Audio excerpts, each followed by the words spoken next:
할렐루야. 새벽 깨어 또 기도의 자리로 나오신 모든 성도님들을 주의 이름으로 환영하고 축복합니다.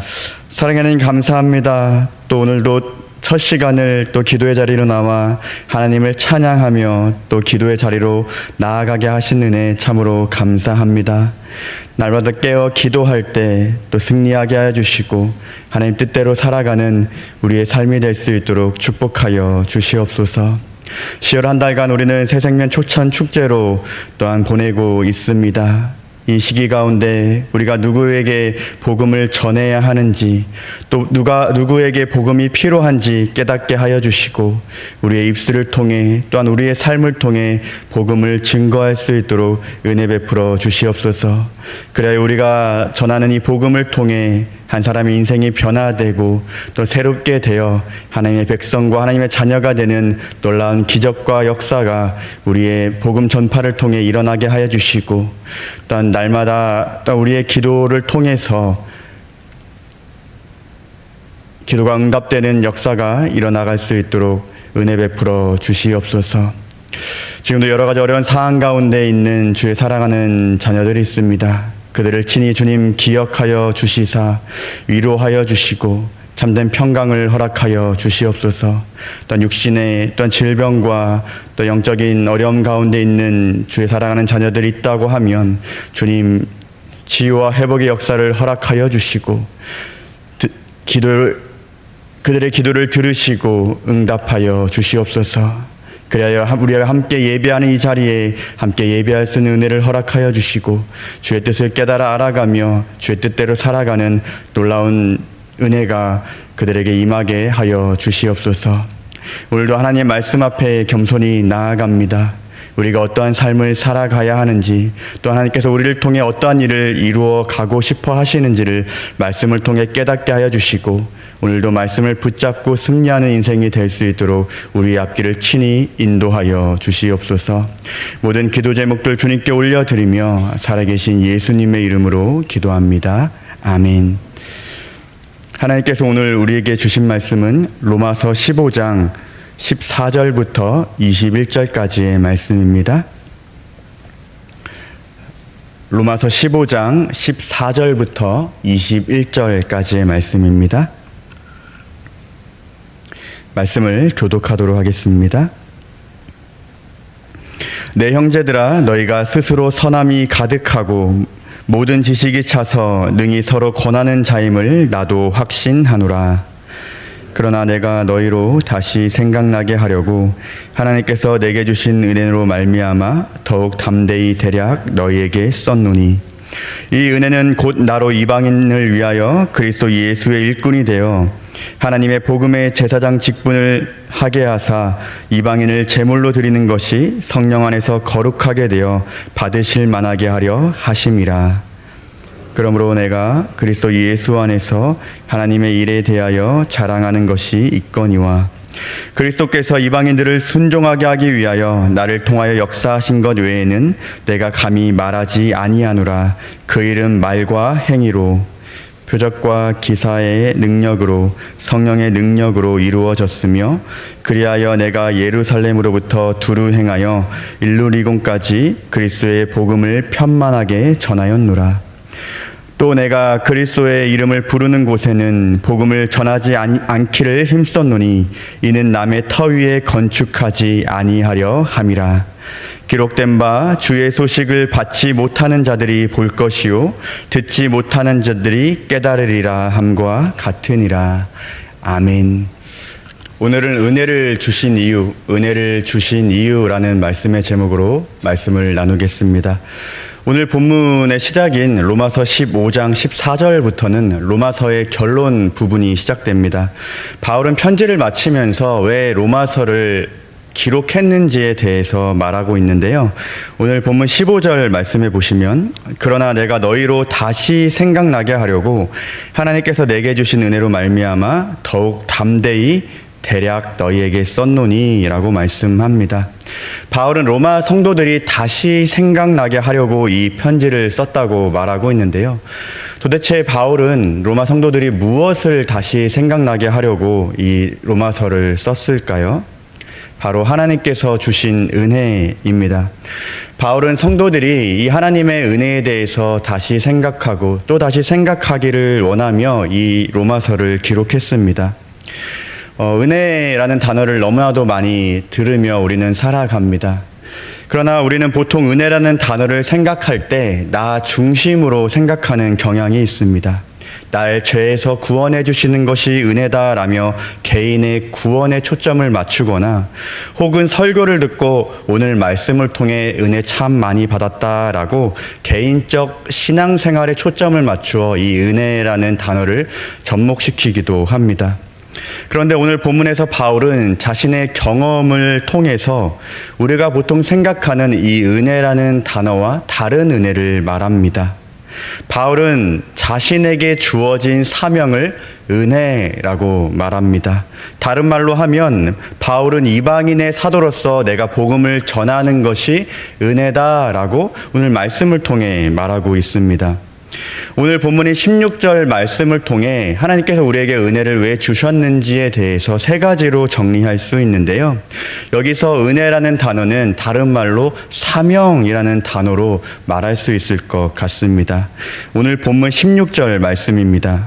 이 은혜는 곧 나로 이방인을 위하여 그리스도 예수의 일꾼이 되어 하나님의 복음의 제사장 직분을 하게 하사 이방인을 제물로 드리는 것이 성령 안에서 거룩하게 되어 받으실 만하게 하려 하심이라. 은혜를 주신 이유 첫째는 그리스도 예수의 일꾼이 되라고 은혜를 주셨습니다. 방금 읽었던 16절 상반절에 보시면 이 은혜는 곧 나로 이방인을 위하여 그리스도 예수의 일꾼이 되어라고 말씀합니다. 16절에 나오는 이 일꾼이라는 단어와 종이라는 단어는 구분해서 우리가 해석해야 합니다. 먼저 종은 어떠한 사람입니까? 주인의 명령을 듣고 단순하게 기계적으로 순종하는 사람이 바로 종입니다. 내가 스스로 생각하거나 자발적으로 하는 것이 아니라 명령을 듣고 기계적으로 하는 사람이 종입니다. 반면에 일꾼은 어떠한 사람일까요? 주인이 명령을 하면 듣고 주인이 왜 이러한 명령을 했는지를 아는 사람이 일꾼입니다. 그리고 그 명령을 들었다면 자신이 할 수 있는 한 최선을 다해 자발적이고 적극적으로 주인의 명령에 순종하고 행동을 하는 것이 바로 일꾼입니다. 바울은 과거 자신이 종과 같이 이 율법에 얽매여 기계적으로 종교 생활했다는 것을 누구보다도 스스로 잘 알고 있었습니다. 그러나 바울은 예수님을 만나고 완전히 다른 인생을 살게 되었죠. 그는 하나님의 은혜로 말미암아 그리스도 예수의 일꾼이 되었습니다. 예수가 그리스도라는 이 진리를 깨달은 바울은 이 진리를 전하기 위해 스스로 자발적으로 적극적으로 그리고 자신의 모든 것을 들여 복음 전도자로서 살아가게 됩니다. 그렇다면 우리는 어떠한가요? 우리도 예수님을 만나기 전 종과 같은 그러한 사람이었습니다. 왜 내가 예배를 드려야 하는지, 또 주일도 힘든데 왜 수요 예배를 드려야 하는지, 아니 그것까지 모자라 왜 이 사람들은 새벽까지 모여 기도의 자리에 나오는지 전혀 모르고 살았습니다. 또 굳이 어렵게 왜 힘들게 하나님의 뜻대로 자꾸 살아가라고 하고 왜 그 뜻대로 살아가야 하는지 모르는 것이 바로 우리의 이전에 예수님을 만나기 전의 모습 아니었나요? 그러나 예수님을 경험한 뒤에 어떻게 변했습니까? 왜 예배를 드려야 하는지를 알게 되었습니다. 왜 우리가 새벽에 잠을 깨워 기도를 해야 하는지도 알게 되었습니다. 그리고 무엇보다도 인생은 내 마음대로 또 내 뜻대로 살아가는 것이 아니라 하나님의 뜻대로 하나님의 원대로 살아가야 하는 것임을 알게 되었습니다. 그리하여 앞으로 나의 인생은 하나님의 뜻대로 살아가기를 결단하며 바울과 같이 복음을 위해 살아가는 그러한 삶으로 우리가 살아가게 되었습니다. 이것이 바로 하나님께서 우리에게 은혜를 주신 첫 번째 이유입니다. 은혜를 주신 두 번째 이유는 복음의 제사장 직분을 감당하라고 은혜를 주셨습니다. 16절 중반절에 보시면 하나님의 복음의 제사장 직분을 하게 하사 말씀합니다. 구약시대 제사장 직무의 핵심 직무는 무엇인가요? 백성과 하나님과의 사이를 화목하게 만드는 것이 바로 제사장 직무의 핵심 사역이었습니다. 구약시대 이스라엘 백성은 누구도 하나님께 스스로 나아갈 수 없었습니다. 무조건 제사장을 통해서만 나아갈 수 있었지요. 그런데 바울은 자신을 복음의 제사장이다라고 오늘 묘사하고 있습니다. 왜 그렇습니까? 하나님께로 절대 나아갈 수 없는 이방인들이 하나님께 나아갈 수 있도록 그 역할을 자신이 감당하기 때문에 나는 복음의 제사장의 직분을 받은 제사장이다라고 말하고 있는 것입니다. 실제로 바울이 맡았던 이 복음의 제사장 직무를 통해서 수많은 사람들이 하나님과 화목하게 되었고, 그로 말미암아 수많은 사람들이 하나님의 백성이자 하나님의 자녀로 또한 구원을 누리는 삶으로 살아가게 됩니다. 이 복음의 제사장 직무는 2000년 전 바울에게만 일어난 것이 아니라 그리스도의 십자가를 통해 우리도 받게 되었습니다. 베드로전서는 우리를 왕같은 제사장이다, 너희도 제사장이다 말씀하고 있습니다. 그렇다면 2021년을 살아가는 복음의 제사장인 우리의 직무는 무엇일까요? 바로 모든 사람이 예수님을 통해 하나님과 화목할 수 있도록 복음을 전하는 것, 그것이 바로 2021년을 살아가는 우리가 맡은 제사장으로서의 직무입니다.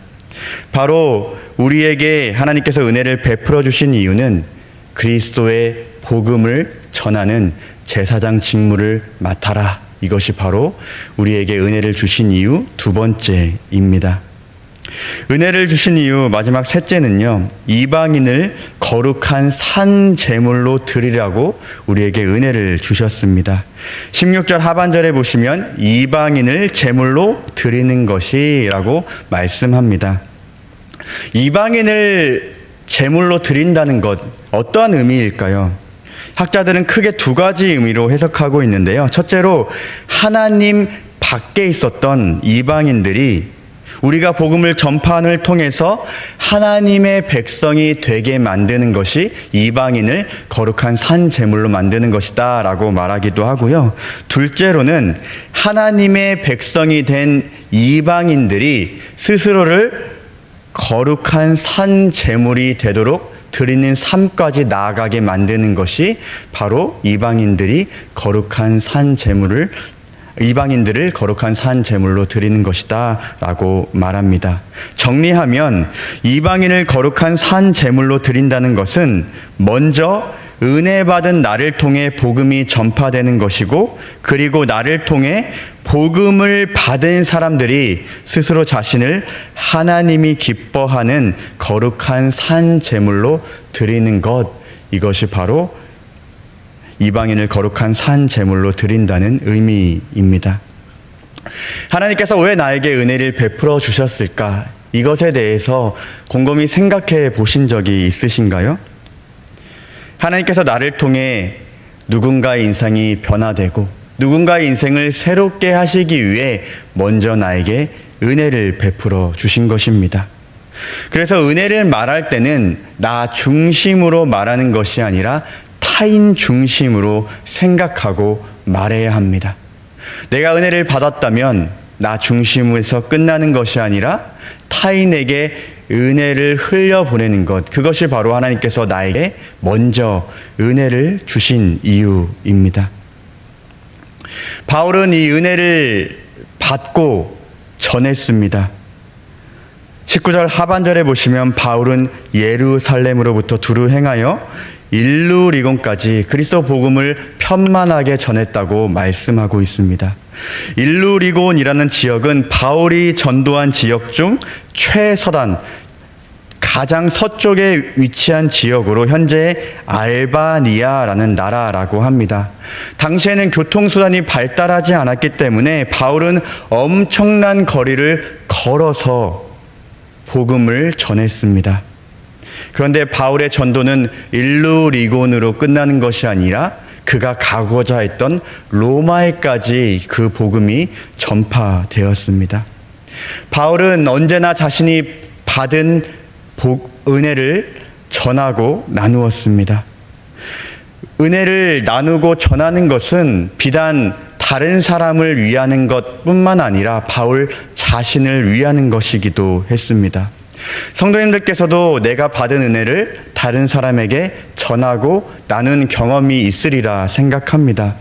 우리가 은혜를 나눌 때 이 은혜를 통해 다른 사람이 변화되고 세워지기도 하지만 무엇보다도 중요한 것이 내가 은혜를 전하고 나눌 때 내 속에, 내 안에 하나님의 은혜가 충만하고 은혜로 받았던 기쁨이 충만한 그러한 경험을 아마 하셨으리라 생각합니다. 그래서 우리가 은혜를 나누고 전하는 것이 참으로 중요합니다. 다른 사람을 위하는 것뿐만 아니라 나를 위한 일이기도 하기 때문입니다. 말씀을 맺겠습니다. 10월 한 달간 우리는 새생명 초청 축제로 진행하고 있습니다. 전도라는 단어는 참 부담스럽습니다. 초청 축제 기간이 되니 저도 누구를 전도할까부터 시작해서 어떻게 전도해야 하지? 라는 고민을 계속하게 됩니다. 저는 대부분 이 그리스도인 또 하나님의 백성 되신 분들과 교제하기 때문에 믿지 않는 자들을 찾는 것이 사실 쉽지 않지만 지금 끊임없이 내가 만나는 사람 중에서 예수님을 믿지 않는 사람들이 누군가 고민을 하게 되는데요. 곰곰이 생각해보면서 강단에서는 복음 전도해야 합니다. 우리의 사명입니다. 이야기하진 하지만 막상 전도하려니 쉽지 않음을 느낍니다. 최근엔 코로나로 인해서 더 쉽지 않은 것이 우리의 현실이지요. 복음 전도가 무엇일까? 오늘 말씀을 통해 묵상해 보니 복음 전도란 은혜를 전하고 은혜를 나누는 것. 그것이 바로 복음 전도라고요. 우리는 특별히 관계 전도를 통해 지금 전도 초청 축제를 진행하고 있는데요. 관계 전도를 할 때 내가 받은 은혜를 전하고 나누는 것, 그것이 바로 전도임을 우리는 기억하며 우리가 받은 은혜를 전하고 나누어야 할 것입니다. 하나님은 은혜 받은 나를 통해 누군가의 인생이 변화되고 새롭게 하기를 원하십니다. 먼저는 나를 통해 가족을 변화시키고 새롭게 하기를 원하시고요. 은혜 받은 나를 통해 나의 친구가, 나의 친지가, 나의 이웃이, 또한 교회 안에 믿음이 연약한 형제 자매들이 내가 받은 은혜를 통해 새롭게 되고 변화되기를 하나님께서는 누구보다 원하고 계십니다. 이를 위해 우리는 계속해서 복음의 씨앗을 뿌려야 합니다. 결과는 모두 하나님 손에 맡기며 책임져 주시리라 굳게 믿으며 우리는 인내하며 오늘도 어디서나 누구에게나 이 복음을 전해야 할 것입니다. 제가 최근에 이 배우 허준호 씨의 찬양을 들으며 너무나 감명이 깊어서 이분은 어떻게 예수님을 믿게 되었을까 간증하는 영상들을 찾아보게 되었습니다. 그는 태생부터 독실한 불교 신자였더라고요. 그런데 인생의 여러 굴곡과 여러 어려운 고난을 맞이하면서 이 하나님의 존재에 대해서 희미하게 느끼게 되었습니다. 그러한 과정들을 통해서 그는 기독교 신앙을 갖게 되었고 새롭게 변화되어 그리스도인으로서 멋지게 살아가는 인생이 되었더라고요. 그런데 그가 새롭게 변화되는 과정 가운데 있었던 특별한 한 사람이 있더라고요. 우리가 잘 아는 윤복희 권사님이더라고요. 배우 허준호 씨가 아주 무명인 시절부터 그는 끊임없이 사랑을 베풀어 주었다고 합니다. 플러스로 복음 전도도 했다고 합니다. 그런데 그렇게 사랑은 받으면서 교회는 한 번도 나가지 않았다고 합니다.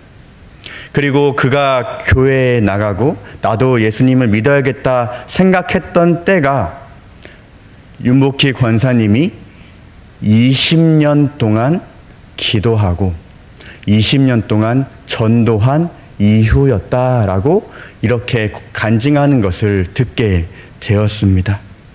그리고 그리하여 지금은 함께 믿음의 동역자가 되어 문화 선교를 함께하는 그러한 놀라운 일들이 펼쳐진 것을 제가 간증을 통해 보게 되었는데요. 오늘 이 시간 누구에게 우리는 복음의 씨를 뿌려야 할지, 하나님께서는 나를 통해 누군가의 인생을 변화시키고 새롭게 하시기를 원하시는데 그 사람이 누구인지 이 두 가지를 함께 생각하며 이 기도의 자리에서 함께 기도했으면 좋겠다라는 생각을 한번 해보았습니다. 이 질문을 생각하시면서 오늘 기도의 자리에서 나를 통해 누군가의 인생을 변화시키고 싶어 하실까? 누군가에게 복음의 씨를 뿌려야 할까? 이 질문을 생각하시며 함께 기도하는 저와 모든 성도님들 되시기를 주님의 이름으로 소원합니다. 함께 주기도문 하시겠습니다. 하늘에 계신 우리 아버지여, 이름이 거룩히 여김을 받으시오며 나라가 임하시오며 뜻이 하늘에서 이루어진 것 같이 땅에서도 이루어지이다. 오늘 우리에게 일용할 양식을 주시옵고 우리가 우리에게 죄 지은 자를 사하여 준 것 같이 우리 죄를 사하여 주시옵고 우리를 시험에 들게 하지 마시옵고 다만 악에서 구하시옵소서. 나라와 권세와 영광이 아버지께 영원히 있사옵나이다. 아멘. 오늘 말씀을 기억하시며 또 각자의 기도 제목으로 기도하시다가 자유하시겠습니다.